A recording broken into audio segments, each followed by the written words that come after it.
When you're in your mid-20s, you really only have three options. Get married, Get a master's. or run a marathon. Hi, I'm Francis, And I'm Brian, and welcome to this week's episode of the Zone 2 podcast. where we explore all there is to learn about the world of running.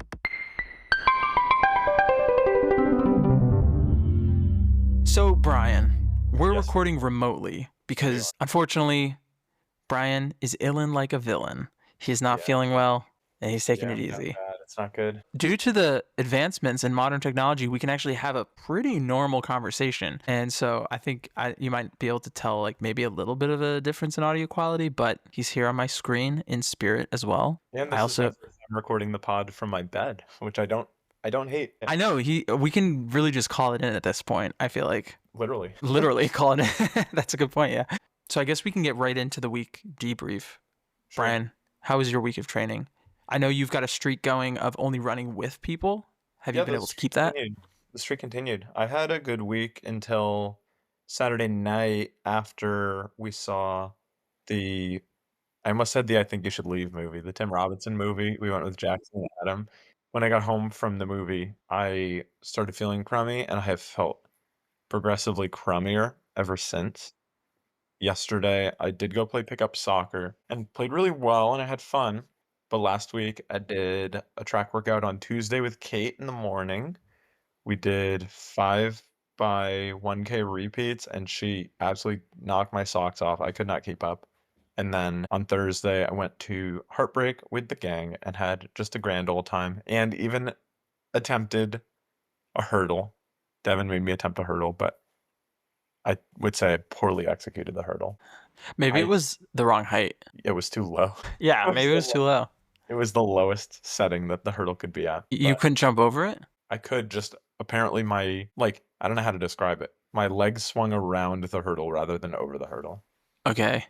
I mean, I know one of your goals this summer is to dunk. So this is a little bit concerning.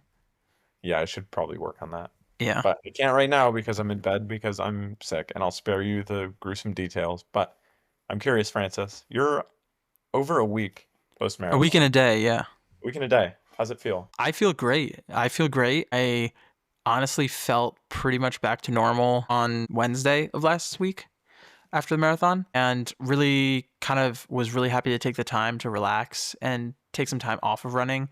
As much as I do love it and love the training, I think I had just done so much of it, and it was nice to take a step back and explore some of the other things that I'd been really wanting to do but hadn't been doing because of all the training. So going for more bike rides, hang out with friends, just like going outside and walking around just for the sheer joy of it, not because like I had to go for a run or anything. So really light week in that sense, pretty much no running whatsoever. But I've got a race coming up end of June 22nd, the BAA 10K. So actually the training for that starts today, 8 miles easy that I still have to do. And it's 7:30. But I'm also in the middle of moving. So I'm like trying to juggle everything that's going on. So it's either eat food or go for a run. And having not eaten anything all day except for 2 muffins and an orange, I had a horrible headache and felt like passing out. So I was like, you know what, maybe I'll go get food first. So I went to the grocery store and got like a ton of stuff. Sounds like your priorities are all out of whack, Francis. Yeah, I know. I should have run hungry and passed out like in the middle of Harvard Square or something. Yeah, that would have been hilarious. Yeah. So yeah, no, it's I'm excited to get back into it because it's definitely something that I have felt like has been missing a little bit in my weekly routine. And talked to Coach Kev. We've got another plan put together for the 10K. So a little bit more speed focused, a little bit more, or a little bit less distance. I think the longest long run that I have is 10 miles. Oh, that's barely a long run. It's barely a long run, and it's very doable. So, and also this is an abbreviated training plan. Obviously, coming from the marathon, I've only got like 3.5 weeks for this one.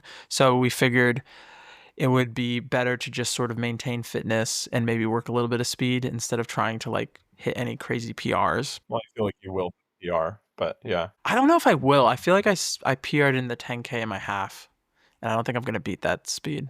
I believe in you, Francis. We'll see. So honestly, it's interesting to go from a super long distance like a marathon and shrink down your race distance to say a 10K and train for that. But you know what's even more interesting, Brian? What?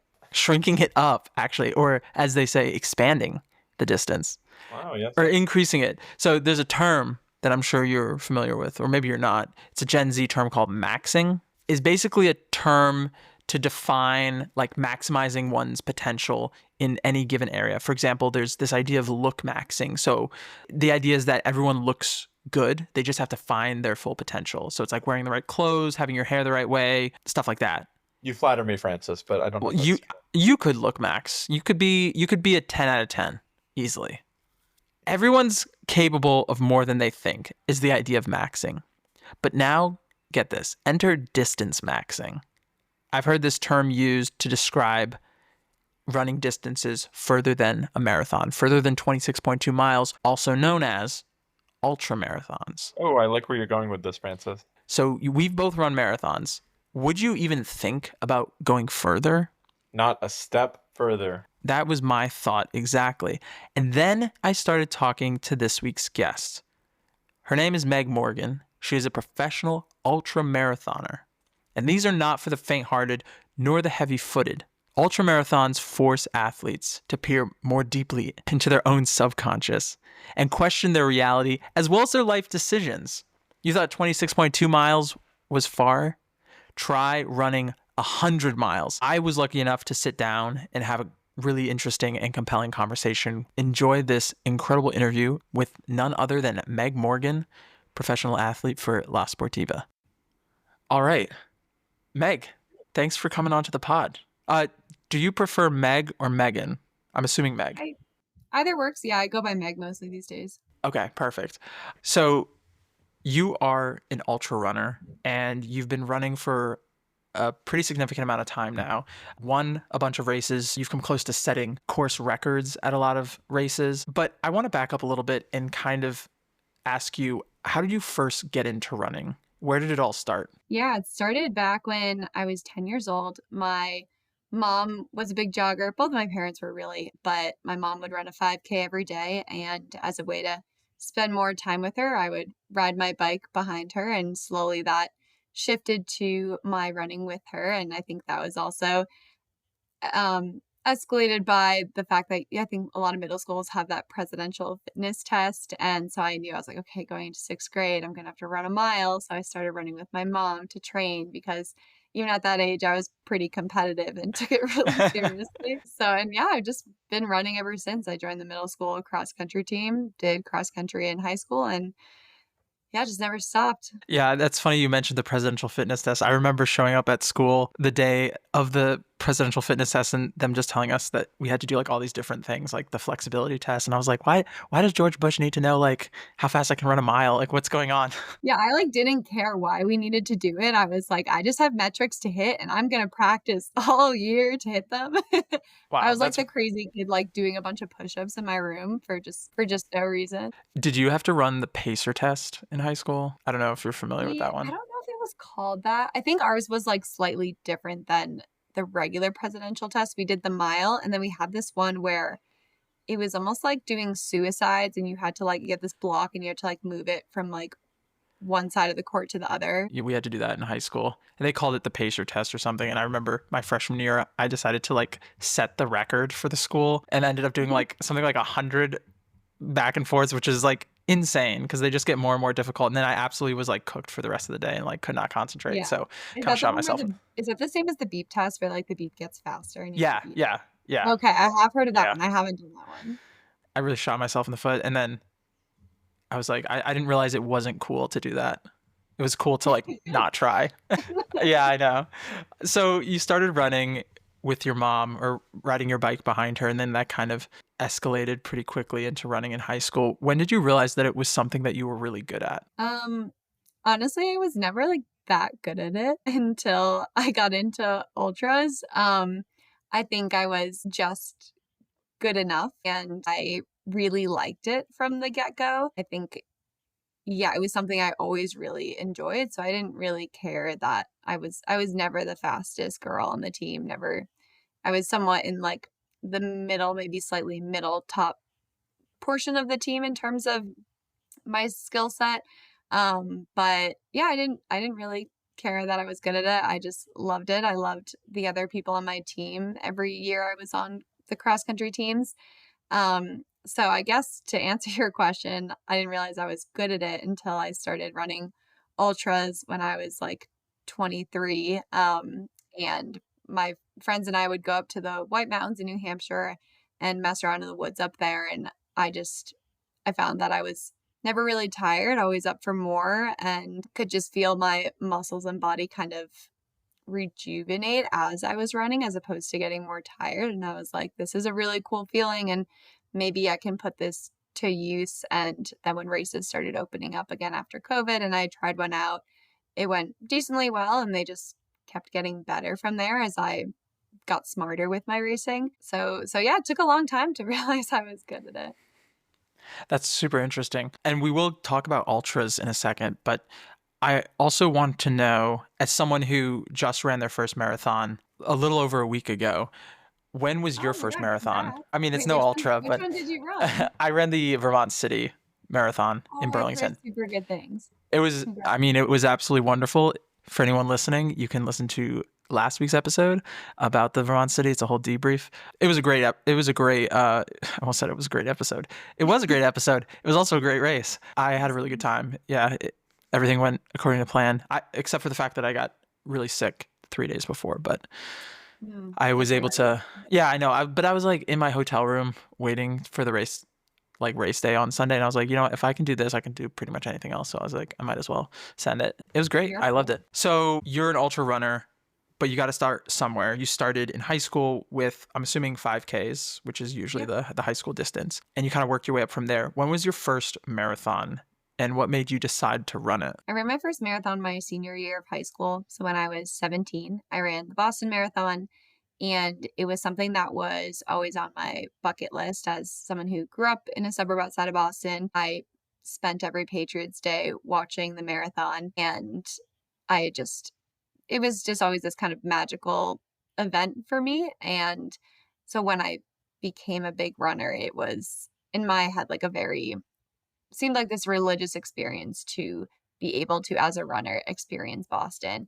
And I wanted to do it before I went to college, before I moved out of state, as kind of like a end of an era wrap up. And also I had somewhat of a anticlimactic high school cross country career where I felt like I had all this potential and never lived up to it, and had a lot of trouble with that and a lot of trouble with race anxiety in high school. And I wanted to see if I took it to a slightly different format, if I could get by that and if I could rewrite my relationship with running to be something that I was a little more proud of. And I was happy that the marathon went really well. I ran it to raise money for CASA court appointed special advocates, which was a really great experience.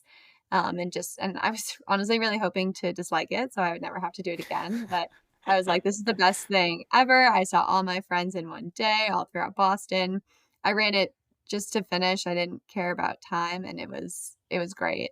No, I feel like that the kind of like fingers crossed hoping you hate it so you never have to do another one is like definitely relatable. I remember the last, I don't know, 4 miles of my race was like, I was like, there's no way I'm gonna do another one. And then I finished, and for like 5 or 10 minutes I was like, yeah, there's no way I'm gonna do another one. And then like as soon as I got back to the hotel and like took a shower, I was like, actually that was really fun. I want to do another one. So You're like I think, immediately on your phone, like, what's where's the next? next one? Yeah, like well, how long should I be training for Philly? That's awesome.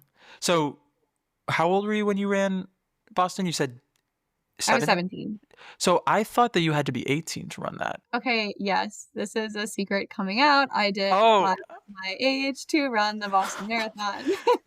I didn't know that we were doing an expose. Wow, that's that because you said 17. I was like, I thought you said 17. I'm pretty sure the age is 18. Yeah, I was hoping you Wow. just didn't know that detail, but yeah, I Okay. like was like talking about it with my mom like as the race was coming up because you have to go through this whole Hmm. um going to the expo, you have to get your ID checked. It's like a very tight security system, and she supported me in doing this. She was like, it doesn't matter that you're not 18, like go for it. But we were like, do we get a fake ID so I can run a marathon? Like, is that like the That's nerdiest thing crazy. ever? That's how you know you're a runner. I know. And my mom and I were like, no, that's but we ended up being able to get by the security checks, and no one really asked questions about that. But some fibbing going on there. That's really funny. I know. Like, I feel like getting a fake ID for the sake of lying about your age to run the Boston Marathon is like So the dorky. most like runner coded thing I've ever heard. That's hilarious. I know. Yep. I'm like the horse girl version of like a runner. They're just like way too obsessed with it, Yeah, yeah, like yeah. in every way. Yeah. That's true. Like you're like instead of your Insta handle being like Meg Horse Girl or something, it's like what Go Meg Mo or something. Yeah. Yeah. Yeah, there you go. That's funny. A horse girl equivalent. I'm gonna write that down for later for sure. So for the Boston Marathon when you were 17, Mhm. what was the training like for that? And what's the biggest challenge or I guess difference between training for a marathon versus training for an ultra marathon? Yeah, I'd say, well, so this was, yeah, Boston was my first marathon and I hadn't run. I'd run 2 half marathons before that. So a lot of my training really involved building up endurance and getting my fitness up to a point where I could run a marathon. And I was trying to be realistic about it where, and I had this conversation with my mom too, is she was nervous because it's pretty unusual for someone of my age to want to run a marathon. And she wanted to make sure that I approached it in a healthy way. And so we kind of came up with this training schedule where it wasn't going to be all out running all the time. And I was doing a lot of strength training too. I was doing CrossFit. So I was doing 2 to 3 days of CrossFit, which I more just did because I liked it and also has its running benefits. And then I was doing like 3 to 4 days of running a week, and I would take 1 to 2 days of rest a week. And I followed a pretty conservative training plan where essentially every other weekend my long run would bump up. And I didn't do any speed work. That wasn't my goal for this. And then I had a really great family friend who he's done a lot of marathons, ultras, and Ironmans, and he would do my long runs with me. And he was a really great resource because I didn't know anything about fueling during a run. I didn't know that that was a thing. How would you know that? And so he taught me about getting in calories every 45 minutes, getting water in. He was my go-to resource if I was like, hey, I'm feeling kind of weird today, or my legs are feeling weird. Do I push through it? Do I take a day off? And he was kind of my pseudo coach in the process.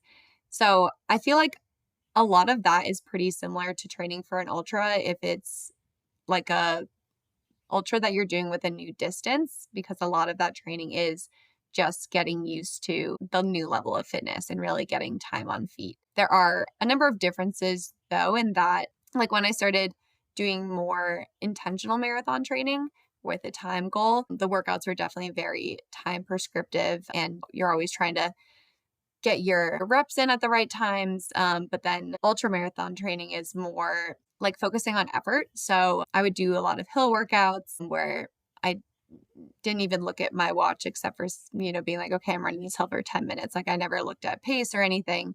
So much more effort based workouts and then just a lot of time on feet focus and a lot less metrics focus. Oh, interesting. Yeah, because I was gonna say you mentioned time on feet twice, and when you were talking about time prescriptive racing, were you referring to like paces there?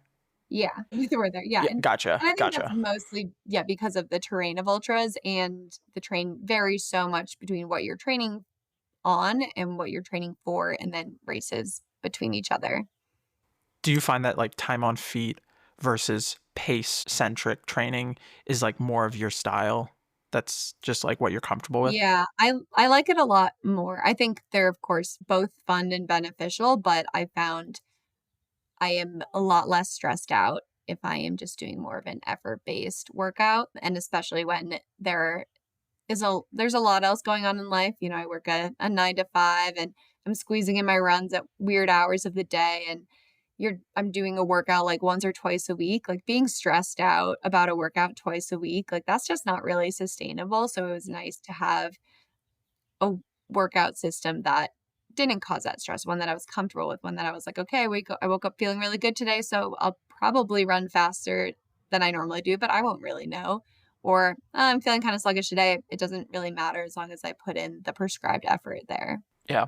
Are you one of those people, because I know you have a Strava, but are you one of those people that kind of like hates Strava? because I've definitely talked to people who either don't have Strava and are running even in like a social situation. It's like, how the heck are people supposed to know that you run?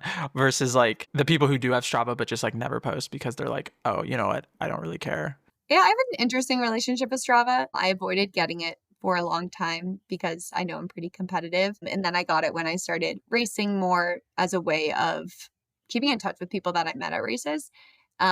And then I got developed a pretty good relationship with it, and I had a lot of fun with it. I would try to come up with funny captions or just expose weird things that happened to me that day. And so I had a lot of fun with it, honestly, but I had to, so I still have a Strava. I post on it here and there. I've really stopped posting on it a lot though, and I don't really go on it anymore. That was more because of my relationship with running has changed a lot over the last couple of years. I've gone through a lot of injuries and I've gone through stretches of time where I haven't been able to work out at all. And so having Strava kind of teasing me with what other people are able to do hasn't been the best. So I've taken a step back from it now. But when I was posting on it actively, I had a lot of fun with it. I feel that there's almost like an obligation when you see other people's runs that's like, oh, I should also be going out and running, which is tough, especially like you said, when you're injured or even just like recovering from a race or something. It's like, you know, you're not supposed to be working out, but the fact that you see everyone else out is like, you're like, oh man, you get Yeah. FOMO. Yeah. It can be toxic. Yeah. Yeah. Out of curiosity, what's the furthest distance you've ever run at a given time? 100 miles, Western States 2023. Okay, that's perfect because that's my next question. There you go. So you ran the Western States 100 miler back in July of 2023, and 100 miles is far in a car. Like I drove 100 miles to go to college from home, and it was like a 2-hour car ride. And me imagining running that is I cannot wrap my mind around that, especially knowing how I felt at the end of my marathon. How do you prepare for a race like that, and what goes into the race day execution? Because that is like another level of human achievement. Everyone's like, oh my gosh, like a marathon, you're so strong, you did a really good job. And like, true, it is hard, and it's by far the hardest thing I've ever done, but I can't imagine doing that 3 more times. Yeah, well, it's all about perspective, really. I remember having that exact same thought process when I did my first half marathon. I was like, there's absolutely no way people do this twice in a row. Like, that's crazy. But ideally, you have set aside the time to train for it in a conservative way, and you have a plan that's going to get you there. And it's just your perspective just changes. And I had run before the 100 miler, I'd run 100K, 62 miles. It's funny because that's a super long race too. Like if you're driving that, that's an hour long drive. But again, it's something that you build up towards. I worked with a coach to make sure I was building up my mileage correctly and also balancing that line of not overtraining too. So I was really glad that I had a coach when approaching this 100 miler, as especially for a race like Western States, people have a lot of different training philosophies for training for a race like that. And there were a lot of my competitors who I would see on Strava who were training in very different ways than I was in terms of maybe more mileage, maybe less mileage. Like my weekly mileage was typically 80 to 90 miles a week. Then it capped at I think 110, maybe just above 110 or just below 110 actually. Within the training, I had two longer, I would call them long run weekend blocks where I'd run 3 days, and one of the days would be like 15 miles, the next day a 50K, and the next day like around 20 miles. It was something like that. And that was instead of running anything more than that, like I definitely had some competitors who would put in like a 50-mile day. My coach was of the philosophy that that was not necessary, that instead, essentially spanning that mileage over a couple days would very similarly provide the same stimulus without as much risk and stress on the body. And then there are definitely some athletes that throw in some doubles, so they'll run twice a day. I would only do that once, tops twice a week, but it's really once a week I would do an uphill treadmill for 30 minutes in the afternoons. But aside from that, it was mostly just running once a day. I would take one rest day. And I've always done a lot of strength work too. So I would have like 2 to 3 strength sessions a week. And then for Western States in particular, it's traditionally a very hot race. So I was spending a lot of time in the sauna, which was new for me. I started doing that when preparing for Black Canyon 100K, which was in February of 2023. And so I would spend a couple days a week, like 20 minutes in the sauna. I don't like the heat, so I hate the sauna. But luckily for me, a lot of my friends here in Boulder love the sauna, and a lot of my friends are runners also heat training. So we would kind of coordinate times of when we were all going to be in the sauna, and then you have buddies to go and hang out with. But I'm honestly glad that I don't heat train anymore. Yeah, that sounds, I mean, yeah, for not liking the heat, I feel like being an ultra runner, especially like out west in a lot of like hot, arid climates, has got to be rough. Yeah, that's a kind of a cool part about race strategy too, is learning heat mitigation, especially as, yeah, I don't like the heat, so I have to be really smart about, okay, how am I going to make this not miserable for myself? And I found that actually to be a really cool part of the race strategy, like learning, okay, how can I equip my crew with the materials they need to make sure I'm cool? What methods of cooling work best for me? What are the most efficient so that I can keep moving? And yeah, so I've developed a system that works pretty well for me. Like I'll have like an ice bandana that I'll switch out with my crew every time I see them. Like they'll have one in a cooler ready to go. And then I usually run hot races with arm sleeves, which one is great for sun protection because you're out there all day. You can only Yeah, apply true. sunscreen so often. And I'll put ice in the arm sleeves and throw some ice in my pants. And then Wow. I found wearing a visor is really helpful. Like having your face shaded does wonders. And I get too hot if I wear like a full hat. So I have to go with the fun visor look. But that's kind of the system that I've put together that works for me. Yeah, I know that here in Boston, I think like this week it's supposed to get up to the 90s. So everyone I know who's running is like, oh, we gotta be careful of the heat. You know, on Wednesday, like we're gonna do our morning runs, and I'm like, or you could just like, throw your hat in the freezer overnight, and then like wake up the next morning and you have like a built-in ice pack for your head for the entire Yeah, run or it works something. pretty well. Yeah, some people put like another thing of ice in the hat Yeah. too. So you mentioned your crew changing out your bandanas and making sure that your crew has everything set for your race to make sure that you're as comfortable as possible when doing an ultra marathon or a 100-mile race or anything like that. And that kind of, I feel like, touches on maybe the slight difference between a hobby runner and a professional runner. Most people, when they run a race, they don't have, say, a crew. But obviously, when you get into ultra marathons, you're dealing with very specific situations, both physically, terrain wise, temperature wise. I'm kind of curious, when did that transition from, I guess, a hobby runner to a professional runner take place? And what are the main differences between a hobby runner and a professional runner beyond just the brand endorsements? Yeah, I would say there are like a couple different angles I'll take this question. I think like from the actual definition perspective, I started running professionally for La Sportiva in March of 2022. Yes, that was correct. And so at that point, that just meant that I had the support of this brand, that I represented this brand. I had done 3 races before I started running with La Sportiva. Um, and then as starting running with them, it honestly didn't change too much. It definitely depends on the brand and the type of relationship you have with the brand and what your contract looks like. I was obviously still a very new green runner at that point, so it was a pretty small, simple relationship there. So it honestly didn't change how I approach races too much. There is the other side of that question, whereas I feel like it's the my mindset of like, oh, am I doing this as a hobby runner, someone who just wants to finish and do the race, or am I taking this more seriously as a job? And I think that mind shift happened when I did the Never Summer 100K, which was in July of 2022. Because before that, I was very, very laissez faire with my racing approach. I didn't want to take it too seriously. I kind of liked the idea of kind of winging it. I didn't plan too much for my races. I didn't have crew. I liked just doing it on my own. I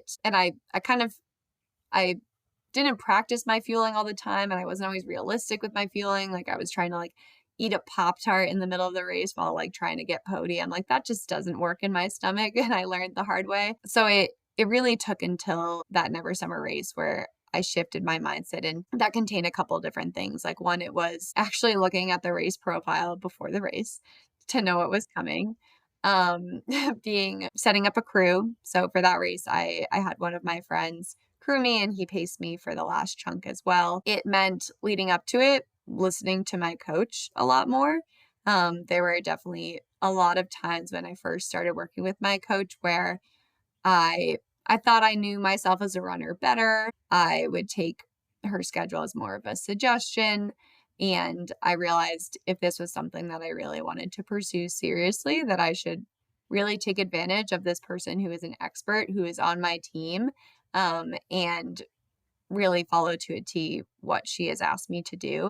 And then shifting my mindset during the race too, of like, okay, what are my strengths? What are my weaknesses? What does the playing field around me look like? And how can I work with that and also work with the course as opposed to against it? I would say my tactic when I first started ultra running was I really like muscled my way through races in the sense where, and I think that was partly because it was very new for me. So I wasn't really sure what my potential was. So I would go pretty hard and then kind of realize that I could hold it really well. And so I kept surprising myself. But then that led to my thinking that that was my race tactic to just kind of go hard and hold. But that's not realistic for all races, for many races, especially as you get more competitive. You really have to pace yourself and again, take advantage of your strengths and weaknesses. And when you're doing a longer race, like an 100K, you can't just burn yourself from the beginning. And then seeing that race go really well, and I feel like I almost perfectly executed it. Like truly nothing went wrong. That gave me a lot of confidence to then tell myself, this is something I want to pursue seriously. I do want to move forward with this. I do want to continue running really competitive races and treat this more like a job. That's super interesting. I feel like too, you kind of like need that experience of being like, oh, I know what's best for myself, and then Yeah, I was like a young yeah, emo kid runner yeah, almost. exactly. I was like, I you know. can't tell me what to do. Well, I mean, I feel like I had a similar experience with my coach. Like he gave me this whole training plan, and I followed it pretty well to a T, up until I started getting like shin splints, and then I took a little bit of time off, and then trying to get back into it, I was like, oh, but maybe I know myself a little bit better. I can like do these workouts differently, that sort of thing. And one of the things that he was like very much stressing for the easy runs was take them easy, take them seriously, like be serious about going easy. And Mhm. I'm definitely somebody, especially when I'm running with other people, I tend to get competitive. And even if I don't know the person that I'm running with, like if I'm just out on the Charles and someone is running up next to me, I'm like, I have to beat him. They can't pass you. Exactly, exactly. And that caused me to like overshoot a lot of the paces in my easy runs. And, as good as it felt, right, to beat someone, like a victory during training is a hollow victory, I think I've heard. And the only person you end up hurting is yourself in the end, which is exactly what happened, like burning myself out. I'm pretty sure that's a reason why I ended up getting sick 3 days before my marathon, was just because I wasn't really getting enough rest and wasn't sleeping Yeah. enough, and definitely had like injuries and stuff. So I have like a 10K coming up at the end of June, and I'm like, okay, Kevin, we're sticking to the plan. I'm going to do everything Mhm. correctly. Yeah. Yeah. Sometimes you have to learn the hard way. It has to be your personal decision to As take that. frustrating as that is Yeah, to I know. It's like our elders, I big horse guess. water. Yeah. They're like, I told you, you could have Mhm. just listened. You're like, no, I have to listen to myself. I have a fun question. What's the most underrated piece of gear that you own, that you either train with or race with, that you can't live without? I'm not much of a gear person, honestly. And I can't say shoes. I honestly think my visor. Mm. Um, yeah, because I don't always run with a watch, and You don't always run with a watch? yeah, I Wow. definitely like, especially before I started running professionally, it was pretty. I didn't even get one for a while. I think I didn't even get one until, like, maybe a little bit before my first ultra. I just in high school was too attached to the metrics, so when I Mm. started running after high school again, I didn't really want anything to do with the watch. So, yeah, I think it would be my visor because when I found out that, like, just covering your face and having that shade could just add, like, so much more additional relief to a warm run, that was just mind-blowing for me, and I think I avoided it for so long because I know I get really I get really warm when I run. And so I was like, oh, the idea of putting a full hat on my head sounds miserable. And then I started running with a visor, and I'd buy all these like fun, weird visors. Those were great. And they became like my signature piece. But aside from that, I try to keep it pretty bare bones. Of course, I run with a pack if it's a longer run. I don't really have a lot of fun little gadgets. No, the visor is interesting because I feel like, one, you're right, it does cover your face. But whenever I wear like a baseball cap or something on my runs, even on my races, I find that it almost acts like a blinder. And so I can like really focus and I don't like worry Yeah. about whatever's going on in front of me or to the sides of me. It's just like, okay, I'm No, looking that at the is a good ground, 10 feet in front of me, and that's it. To hear a professional runner say that they don't train with a watch sometimes, I don't know why, but that's like mind blowing to me. I feel like I'm so like, I like need to know that I mean, this is going to sound like silly, but it's like I need to know that I'm getting better, and I need to know like how far I've come. Cuz at the beginning of races, I feel like I tend to talk myself out of it, where I'm like, you don't deserve Mhm. to be here, like you haven't really done anything. Like It's I really start picking normal. apart all of like bad runs that I've had, and it's nice to like kind of open up my Strava or my Chorus app or something and like go through and be like, oh, actually no, I did like all Yeah, this you have all running. this And evidence. I mean, but that's all still there. And as you probably know, you're not always going to have good runs. And so the watch data isn't always accurate and you're not going to see that consistent incline. Yeah, and you have it in your legs, you did the training. But definitely that point that you said of kind of going off topic here of starting out races and having all that almost imposter syndrome and hmm, self-doubt, that's something that you will probably have, you've said you've had it a couple times again and again. That's something that I dealt with a lot too, where, you run the first 10K of a very long race and you want to drop out in that first 10K, but you cannot recognize it now that you know that that's going to happen. You can recognize it and know that those thoughts are going to be there. And so you're going to start your next race. Those thoughts are going to come in and you're like, I'm just going to let those hang out. They're gonna pass soon. I'm gonna hit my second wind, and you don't have to stress out about them. And I think my realizing that and like acknowledging that those thoughts are gonna be there, but I don't have to do anything about that, that was really helpful for me mentally. what like personal quality do you think is your most significant asset in enabling you to run ultra marathons? Is there anything that you feel like just sort of stands out to you? Yeah, I think my strength is almost also my weakness here, which I know is a cheesy thing to say, where I am really good at tolerating pain and not acknowledging pain. And pushing past it and playing little mental games with myself to just get through it. That being said, I say that's a weakness as well because I have trained my brain over the years to be much more powerful than my body. And that is not always what you want when your body is giving you signals that you should listen to.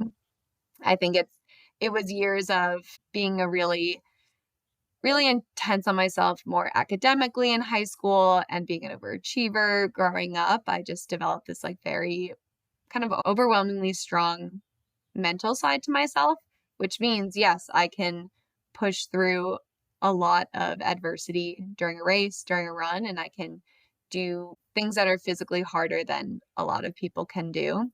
But it also has been my downfall where I push my body past maybe definitely a healthy point often. So I'm learning to come to maybe to handle that better and know when to shut it off, taper it down, and have a better balance of those two things. Yeah, I think it's such a balance between, like you said, accepting when your body's telling you to stop, but then also having the ability to push through like the little aches and pains that might keep you from a really good workout or, achieving that next level of fitness. Like I remember there was a critical workout during my training block that it was like an 18-mile long run with like a bunch of speed intervals in it. And that was going to be the workout that would allow me to run at my goal pace. And I got to 6 miles in and I like called my dad and I was like, I can't run this workout. And I feel terrible about it because like this is my last long run of the cycle. And if I can't run this, then like everything's over. Like, my coach is going to be so mad at me. But I think looking back at it, it was probably the right decision, because even though I did feel like super guilty about it, it was something that I just knew that if I kept going through it and running, I was going to hurt something. And I had been dealing with like the same pain for the past like 2 months basically, and it just sort of kept getting worse and worse and worse. And I kept thinking, oh, okay, well, like if at some point it's going to go down, and then it just didn't. I was like, okay, I need to take a break. I need to take a couple days off. And as tough as that was, like, it was definitely the right decision. Yeah, that's amazing that you were able to recognize that and make that decision, and yet you knew it wasn't going to feel good mentally to make that decision, but I mean, you were still able to run a great race, and I can't even tell you how many workouts I have bailed on. I think my coach could tell you she used to schedule like one workout during the week and one during a long run. I don't think I did any of the long run workouts. I would like kind of start them and then be like, Like, I just want nah. to chat with my friends today. That's so And relatable. yeah, there's so much else that goes into, as you know at this point, building your fitness, that yes, there are key workouts that it would be great if they went well and they would contribute to your fitness, but it's so much more of an all-encompassing training block than just those little things. And yeah, not hurting yourself, being mentally healthy and at peace with your training is so much more important. I feel like too, it's an interesting thing to talk to people about, because when you say that, like, no one workout is that important, which is true, and it's more about like the holistic sense of the entire training block. It's like, okay, if no one workout is that important, then like none of them are. I guess like logically that's what follows, but like you have to then like reframe it as, okay, I can miss these like some Yeah. workouts, but obviously like if I have a goal, there's a number of things that I do have to check off. Yeah, there's flexibility, but you still can't run a marathon without any training. Like there's only flexibility to a point. Yeah, that's true. Yeah. So distance runners are mentally tough. You kind of have to be to get through, the last 4 miles of a marathon, or honestly, the last 6 miles of a marathon. And I'm assuming ultra runners need to be even tougher to get through a, say, 100-mile race. What's the biggest setback that you've experienced, and how did you keep going? I guess I have a couple of different answers to this. There have been a lot of challenges during races, but I'll go with one where I was doing the Canyons 100K in 2022. It was my second 100K. It was my second golden ticket race. So my second kind of very competitive race that I had done. And it was still in that portion of my being an athlete where I wasn't taking it seriously enough. And so I no joke, I didn't look at the course map at all beforehand.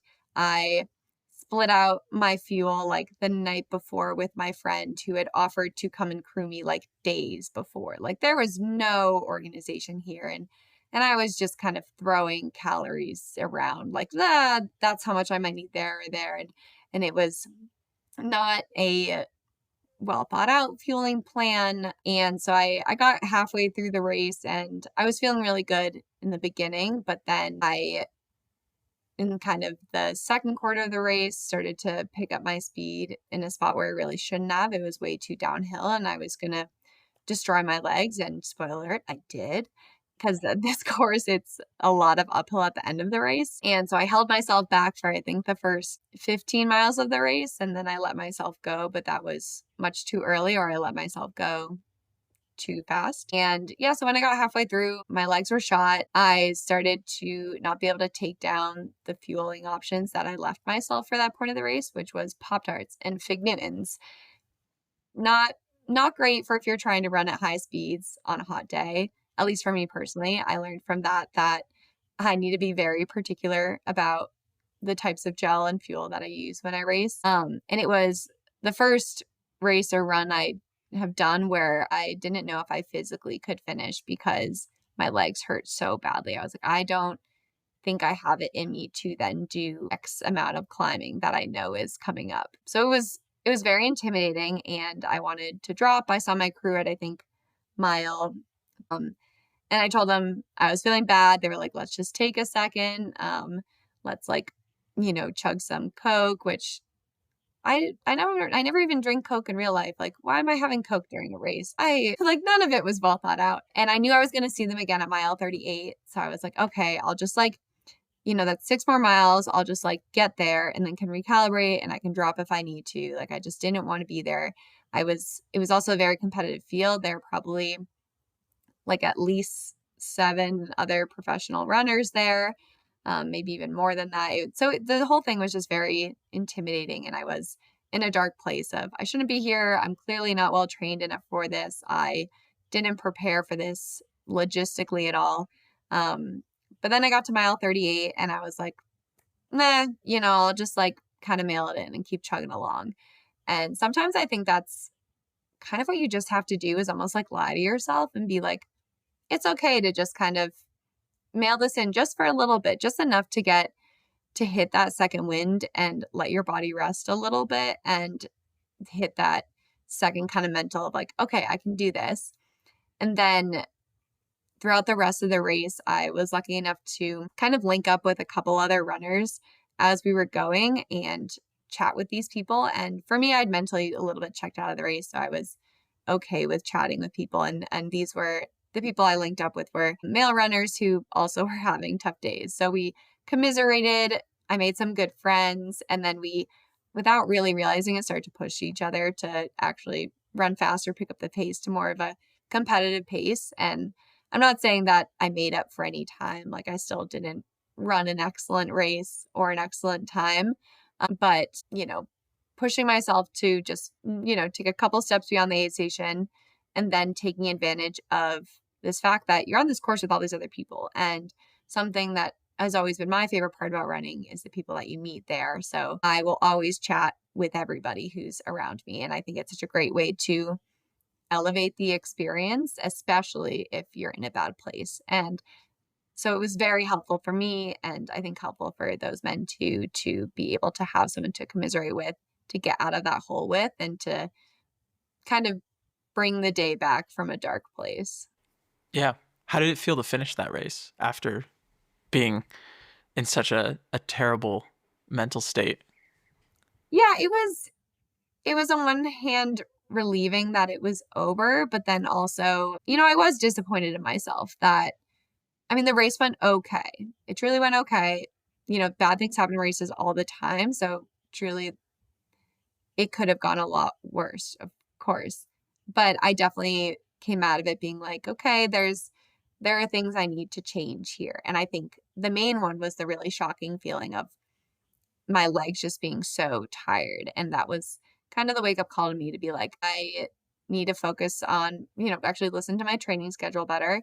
I need to maybe recalibrate a race plan, and I need to look at the race profile beforehand. There was just a lot that I needed to do to avoid that feeling again. Like, you never want to be in the middle of a race, especially one where you're competing for a top spot and have the physical evidence that you don't belong where you want to be. So it was a mixed bag of emotions. Overall, a fun day. I mean, for me, honestly, a day where I get to run, be outside, and meet new people. Great day. But I did have a lot of takeaways from it. Yeah, I feel like every race is a learning lesson for sure. I was gonna say too, though, I feel like that's also one of the big differences between, I guess, a hobby runner and a professional runner is if I finished okay, I would just be happy to be. I would be like, wow, that was great. I finished 62 miles, like done. Yeah, no, that's what I mean. Would you ever consider doing like the Cocodona 2? Okay, so you draw the line at 100 miles. Yeah. Yeah. I mean, That's a reasonable distance, I feel like. The I mean, triple digits, that's fine. it's a lot on your body. And I started to feel that when I started doing 50-mile races and above, just the toll, like, it is so fun while you're doing it, but the toll that it takes afterwards, and especially for me, I'm a relatively good eater after a race. Like, my stomach can usually take down some food, but I don't sleep for a while afterwards. And that was kind of real, like, anything that causes you to not sleep, even though you really need rest, is not the healthiest thing for your body. So I think I've known for a while that I definitely have to be careful with what I do in terms of what my body can handle. And I've also gotten better at coming up with methods to like get myself to sleep after a race, or like force myself to rest, or at least like just like lie down all night, even if I'm not going to fall asleep, in ways to get food in, even if I'm not able to get solid foods in for a while. Yeah, after Western States, I couldn't eat for a little bit. I carried around a puke bag with me all Oh my the God. next day. and almost passed out in the kitchen in the morning because I had eaten like a couple Pringles after the race because I couldn't get anything down. But then one of my crew made me the best peanut butter jelly sandwich of my life, and that saved me. Wow. Yeah. I feel like I could not fall asleep either after No, my you're race. wired in so many ways. And I was so tired though. That's the thing that threw me off Mhm. was like I was exhausted, I was hungry, but I didn't want to eat and I could not fall asleep. Yeah, but you're so stimulated, one, because you're so excited about what you did. You had an amazing day. And then also your body thinks it was just running from a bear. So it I was thinks gonna it's doing say, I fine. feel like it's a fight or flight instinct that Mhm. you trigger when you keep running after, 10 miles. All of a sudden your body's like, actually, you know what? I don't think this is for fun anymore. Clearly Yeah. something awful's happening behind him and he needs to stay awake for the next 12 hours. Yeah, yeah, and you're like, "I'll never sleep again." That's so And then funny. there's a whole other aspect of not being able to sleep where, like, you just chafed everywhere. Oh my So God. your toes hurt, and Yep. you're just sitting there, and you're like, "I'm so uncomfortable." Yeah. Yeah. No, that's true. That's true. I was very happy after my marathon to finally sleep. And yeah, Yeah, the next day was a little rough, but I feel like I've had a good bounce back. So that's good. good. So we talked about your biggest setback during a race. I want to hear now about, I guess, your biggest setback as a runner in general. Yeah. So that's a bigger one. That's what I'm still in. And so I'll give the summarized version of it. It's not something I love going into like super detail about, but it's a big part of my story. I got a sacral stress fracture 2 weeks after Western States. So I had taken maybe 10 full days off of any exercise, started running to my coach's, return to run plan, had a tightness in my glute, had no idea what it was. I had no idea what a stress fracture felt like. So I kept running through, assuming I just was tight from the race. And then I had a run where it was a whole different type of tightness where I could no longer walk during the run. And then later figured out it was a sacral stress fracture. And if you don't know your sacrum is, I don't even know if I can describe it well. It's one of your like hip bones, like near your back.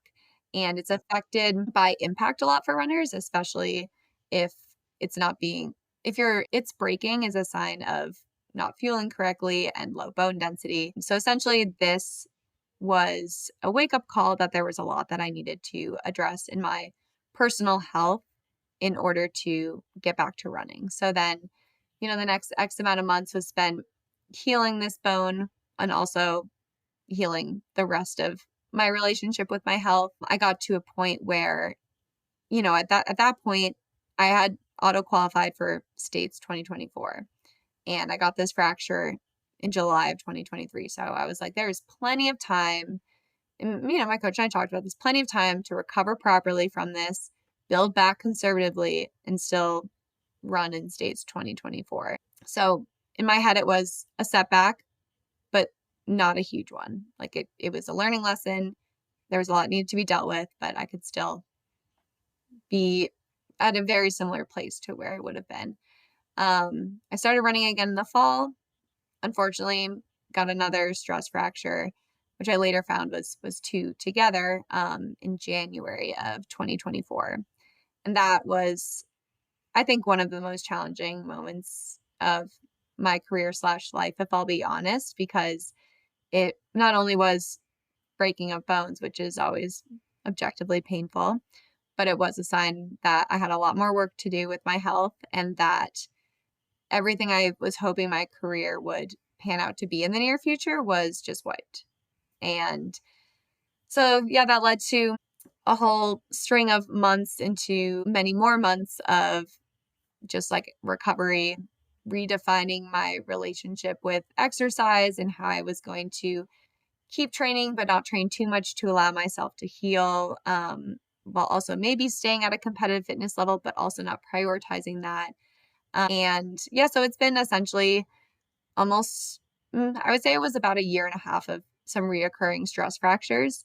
I had another one in September of 2024. And after that one happened, that one was frustrating because I had taken a lot of time off of any activity over the summer. And so I thought I was in a really good, healthy place. Things still happen. So after that point, I decided to put running completely on the back burner for a long time. I focused on healing that bone yet again. And then just doing things once I was healed, doing things active outside with my friends, that weren't related to being a competitive runner at all. So that meant biking with friends. I had a full ski season, which I hadn't had in a couple years because I was always focused on racing or I was injured. Um, and yeah, just not thinking about running for a little bit. And of course, I do really want to get back to it, and I am hopefully going to soon. But yeah, it's been a unexpected turn of events, and it's kind of feels like, I was quick to get on the scene and then quick to get off of the scene. But I don't believe that my story and involvement in the ultra world is over yet. I just think it's taking a pause and will hopefully be for the better. And I'm very young for this sport. A lot of my competitors are in their high 30s and, are the best in the sport. So if I do this correctly, I can take my time with making sure I get back to running in a healthy, productive way and still have a full career ahead of me. Yeah. Yeah, that's the fun story. That's the good stuff. And then come back stronger, no doubt. The goal. Yeah. That's the goal. And Wow. smarter. Yeah, I mean, I can't the mental toll of taking something that's so important and then not being able to do it. Like you always take your body for granted until you can't do something or you're in a place where it like hurts to do something, and then you think back to like, my gosh, like what have I done? Yeah, I heard a quote once that was like, a healthy person has 100 problems, but an unhealthy person has one problem. Whoa, Yeah. that's pretty good. Yeah. Yeah, I try to be, even on bad days, like bad training days, I try to be like grateful still for even the fact that I went You got outside to and have a was bad able to training day. Like, that's exact incredible. exactly. But yeah, no, thank you for sharing that, Yeah. because I know that's an incredibly difficult thing to go through and probably not the easiest thing to talk about. But I think it's also one of the things that a lot of people endure and have to go through, whether you're on a professional level or an amateur level. So it's one thing to have it happen to yourself, but I feel like in some ways it's not, I want to say it's nice to know that it happens to other people, but it's like it is a thing that happens and Yeah, there that's are just ways to get through it. how it is. Yeah, yeah, exactly. And I was very lucky that, I mean, I'm in Boulder where there are many other athletes who get it. A lot of athletes have been injured and it's also their whole life and their passion. And so I had a really great support system here of people who would get coffee with me, sit in the park with me, like do non-active things, and who also knew what to say and what not to say. Like none of that silver lining. Like people would be like, "Oh, you can just get into your other hobbies." And I'm like, "No, I don't I want want any to other get." hobbies. I did get into my other hobbies. But you don't want to be It's told to not do what that though. Yeah, yeah, it's not what you want to hear, but yeah, it definitely added a lot of perspective. I think, although it's been a really challenging couple years, it's, I think, added a lot to like my mental toolbox. And I feel my brain is a really strong muscle now where it can cope with adversity a lot better, and it can survive if something really important is taken from it. And it can adapt a lot more easily instead of kind of having all my eggs in one Mm, basket, to say. that's awesome. Well, I think that's probably, Meg, thank you so much for hopping on the podcast. This has been an awesome conversation. I feel like I've learned a lot, and I hope that everyone who listens to this also feels like they learned just as much as I did. Yeah, well, thank you so much for having. Just a reminder, if you liked today's episode, be sure to like us on Instagram, like the episode, leave 5 stars below, and share it on your Instagram too. We love when people do that. But before we go, Brian, do you have a fun fact for us? I do have a fun fact, Francis. This is perhaps my only contribution to an episode that I was otherwise absent for. Lance Armstrong, you might recognize him from all the drugs that he did. And the bike races he won. Yeah, I guess in that. He ran his first marathon in 2006, which was New York City, and he finished in 2:59:36. He ran Boston in 2008, finishing in 2:50:58. So that's almost a 10-minute PR. And Armstrong found the marathon a challenging experience, describing it as, and I quote, the hardest physical thing that he'd ever done. And that's coming from someone who's won the Tour de France multiple times. And someone who is on performance enhancing drugs at the time that he ran the marathon. Wow. Right? Is that true? Yeah. Yeah. Not to So be are we better than every bicyclist ever? Sounds like Sounds like maybe we are. As Boston's newest cyclist, I think you should keep your mouth shut. No, I'm still better than every other cyclist. It's interesting. It's different physicality, for sure. Thank you all for listening to the Zone 2 podcast. Don't forget to like, subscribe, and follow us on Instagram at the Zone 2 podcast. You can catch new episodes streaming every Wednesday wherever you get your podcasts.